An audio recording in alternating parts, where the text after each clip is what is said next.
Son las 7 de la mañana con 10 minutos. Hemos estado, dándoles a conocer informaciones referidas a todo este tema de litigio sostenido entre Perú y Chile ante la Corte Internacional de Justicia de La Haya. Y también, de esta carta abierta a Torre Tagle que fue publicada en el diario La Tercera de Chile por el periodista Álvaro Vargas Llosa, a quien precisamente tenemos vía Skype desde Washington, Estados Unidos. ¿Qué tal? Buen día. Muy buenos Álvaro. días.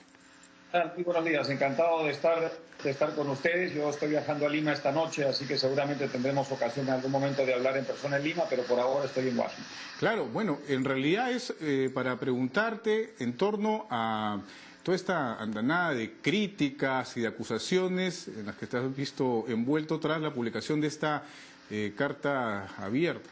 Prácticamente te han dicho, traidora a la patria, ¿no? ¿Cuál fue el ánimo en realidad al momento de publicar esta misiva que contiene una crítica incluso a la Cancillería peruana? Antes que nada, quiero simplemente aclarar para la gente que no lo sabe que yo intenté que se publique esta carta de manera integral en Lima, pero el diario al que se lo pedí, con todo derecho, decidió que prefería no hacerlo, de modo que esa es la razón por la que solo se ha publicado en el extranjero. Y también quiero hacer la valoración siguiente. Aunque la reacción inmediata ha sido una reacción muy hostil, muy agresiva y muy insultante, creo que ya está teniendo algunos efectos porque hay en estos momentos una discusión muy interesante sobre algunos de los temas que plantea la Carta. No digo ni remotamente que la Carta sea culpable de ellos, pero sí digo que hay una coincidencia interesante entre lo que dice la Carta y algunas de las áreas que se están explorando como posibles vías de integración con Chile. Por ejemplo, me ha encantado saber que ayer el presidente Humala y el presidente Piñera han hablado de impulsar más todavía la Alianza del Pacífico, han hablado de una integración energética, de una integración física, temas todos que no solo toca la Carta, sino que forman parte de mi propia visión de lo que debería ser una relación de siglo XXI entre ambos países. De modo que la Carta quería justamente eso, que quería no tanto referirse a La Haya, aunque también lo hace, como a la necesidad de abandonar una cierta mentalidad del siglo XIX que nos tenía congelados en una actitud más bien de sospecha mutua e impulsar una integración entre ambos países que yo creo que es la única forma no solamente de relacionarnos inteligentemente con los vecinos, sino también de impulsar el desarrollo del Perú. Así que estoy encantado, a pesar de los insultos, de que estos temas estén siendo hoy parte de una agenda entre ambos países. Bueno, precisamente, pero el ánimo de ambos países era la unidad de las posiciones tanto de Chile como de Perú. ¿Era preciso hacer este tipo de comentario, de carta, a través de los medios de comunicación con respecto a este tema? Esto ha caldeado los ánimos. Esto sin duda no solamente va a traer críticas. Lo que había era un ambiente que se estaba empezando a enervar mucho por los alegatos en La Haya. Creo que había también un cierto triunfalismo.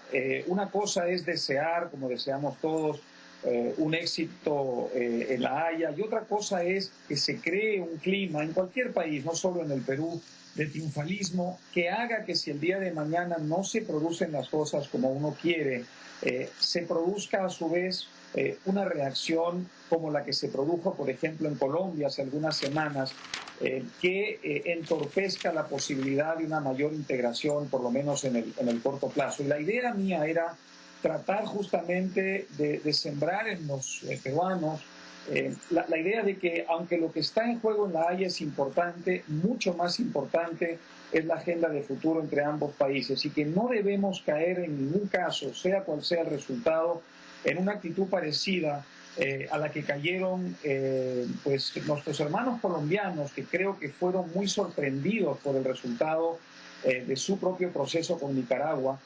Algo que la comunidad internacional, por supuesto, ha visto con mucha preocupación. Ojalá que nosotros no hagamos eso, y por eso precisamente era muy importante que las personas que tenemos una visión creo yo, de lo que deben ser las relaciones entre Perú y Chile, debíamos alertar contra el exceso de triunfalismo, lo que no significa que no deseemos fervientemente, por supuesto, el mejor de los resultados para el Perú. Ahora, Álvaro, yo he estado leyendo algunos diarios peruanos, hay una serie de columnas que se han referido precisamente a esta misiva que ha sido publicada por La Tercera. Incluso se habla, por ejemplo, de que tú habías sido voceado para ser canciller en el año 2011 y que esta carta en realidad sería una especie de crítica, hablando porlería, como se dice en criollo. ¿Ha habido algún tipo de ánimo en ese sentido? ¿Qué podrías decir al respecto?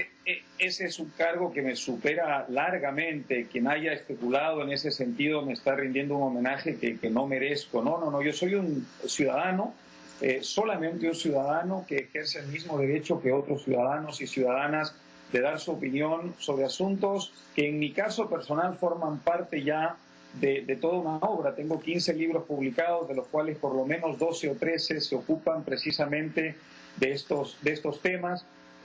Y yo creo que tengo el mismo derecho que otras personas cuando se discuten grandes asuntos como estos, de dar mi opinión, una opinión que puede ser compartida o no compartida por otras personas. Yo tuve el gran honor de formar parte junto con miles y miles de peruanos y peruanas hace algunos años de ese movimiento de recuperación de la democracia. Luchamos a brazo partido para devolverle al Perú la democracia en las calles. Y la República, tenemos en la cabeza los que volcamos lo mejor de nuestras ilusiones en la recuperación de la democracia, era una república donde nadie, por insignificante que fuera, tuviera que justificar su derecho a hablar, ¿no? Y yo no creo que yo deba justificar mi derecho a hablar, simplemente debo ejercerlo sabiendo, por supuesto, como ocurre en los buenos partidos de fútbol, y yo soy un gran hincha del fútbol, que a veces las jugadas que uno hace al público le gustarán y a veces no, pero uno tiene los mismos derechos que para todos los demás, y en este caso lo he tratado de ejercer de la manera como lo sé hacer. Bien, a propósito del tema, la lideresa de Fuerza 2011, Keiko Fujimori, ha indicado que usted parece más chileno que peruano. ¿Es entonces que comparte más los alegatos chilenos que los peruanos? Coméntenos un poco cuál es su posición. ¿Cómo no? Yo le diría a Keiko Fujimori con el mayor de los respetos. Ella me parece a mí lo mejor del fujimorismo, lo he dicho muchas veces, y yo le tengo a ella un respeto mucho mayor que algunas de las personas que hablan en su nombre. Yo le diría a Keiko que el gobierno de su padre fue el gobierno que congeló el reclamo peruano. A lo largo de toda la década de los años 90, el gobierno peruano no solo no retomó el reclamo que había hecho el gobierno anterior, el gobierno de Alan García, sino que lo enterró por completo. Y en el año 99, hacia el final de ese gobierno, el fujimorismo proclamó solemnemente al Perú y al mundo que no había ningún tema pendiente con Chile. Lo hizo inmediatamente después de firmar una famosa acta de ejecución que ponía final a la implementación, a la ejecución, a la materialización del Tratado del 29 entre Perú y Chile. Bueno, ahora, si hay una fuerza política, si hay una fuerza política en el Perú de hoy que no puede hacer un reclamo de ese tipo, es precisamente aquella que congeló por completo la posición peruana de hoy. Se han cambiado. ¿Usted la comparte en todo caso? Yo comparto que no tiene sentido este diferendo marítimo. Mire, yo creo que hemos hecho lo civilizado. Si en el Perú prevalece la idea de que esta tesis es la correcta, lo correcto era ir a La Haya. Lo que me parece importante es tener un sentido de las prioridades. Es decir, lo que se juega en La Haya, claro que es importante, pero a mi modo de ver no es el fin del mundo si tenemos un revés. Porque el Perú, por ejemplo, es bueno recordarle al país, ha sido capaz desde los años 60 en convertirse en una gran potencia pesquera. En algunos años hemos sido la primera del mundo, en otros años la segunda del mundo, detrás de China, eso ha ocurrido en años recientes, con una delimitación marítima que no es la que queremos ahora, sino la anterior. Y eso no fue obstáculo para que fuéramos una potencia marina. Por tanto, lo que estoy diciendo es que lo que se juega en La Haya es importante, pero no es la prioridad. La prioridad es el desarrollo, la integración, la inserción plena en el mundo. Y eso va a seguir ocurriendo si lo impulsamos quienes lo queremos, independientemente de lo que pase en La Haya. Lo único que pido es reducir a sus justas dimensiones, que no son pequeñas, pero que no son tampoco tan grandes como algunas personas que la estaban sobredimensionando decían, porque si esa es la visión que prevalece, entonces no vamos a saber acatar el resultado con ecuanimidad, mesura y sentido de futuro. Bueno, ahora tú has mencionado que, bueno, evidentemente como todos tenemos derecho a la libertad de expresión y opinar en torno a diversos temas según nuestra propia perspectiva, pero algunos también ponen en tela de juicio, digamos, tu capacidad, tu conocimiento sobre temas jurídicos de corte internacional como los que se están viendo precisamente en la Corte de La Haya. Bueno, primero que nada, tengo el mayor de los respetos por los juristas peruanos que tienen una opinión distinta. Si eso que dicen es verdad, pues no tienen nada que temer porque la opinión de ellos es la que va a prevalecer en La Haya. Imagínense lo que eso significaría en caso de que el Perú tuviera un revés. Significaría que un insignificante ciudadano como yo, totalmente ignorante en temas jurídicos, supo ver en esos documentos algo que no supieron ver una legión de eminentes juristas peruanos. Eso no los dejaría muy bien parado. Por eso yo estoy perfectamente dispuesto a aceptar que el resultado no sea el que vaya en mi dirección, porque eso significará un triunfo para el Perú. Y si eso ocurre, yo haré lo que la honradez intelectual dicta, y es un artículo en las mismas dimensiones, como ya lo he dicho a mi familia y a mis amigos y a quien quiera escucharme, en ese momento haciendo una autocrítica despiadada de mi propia posición y cotejando todo lo que yo pronostiqué con lo que diga el dictamen de La Haya.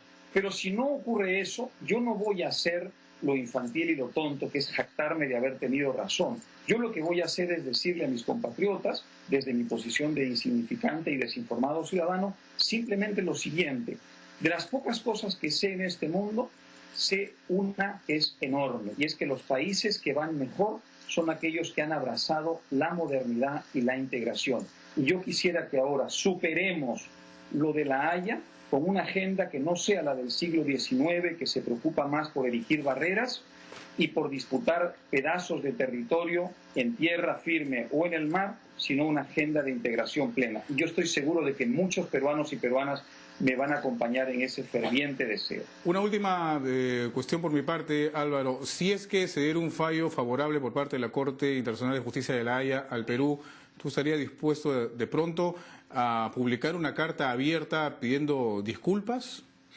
No, estaría dispuesto a hacer algo mucho más importante que eso, que es, como digo, lo que dicta la honradez intelectual, que es una autocrítica punto por punto, es decir, cotejando cada una de las argumentaciones de mi carta con cada una de las argumentaciones de los jueces de La Haya, viendo y además demostrando hasta qué punto mis argumentos estaban equivocados, porque eso es lo que dicta la honradez intelectual.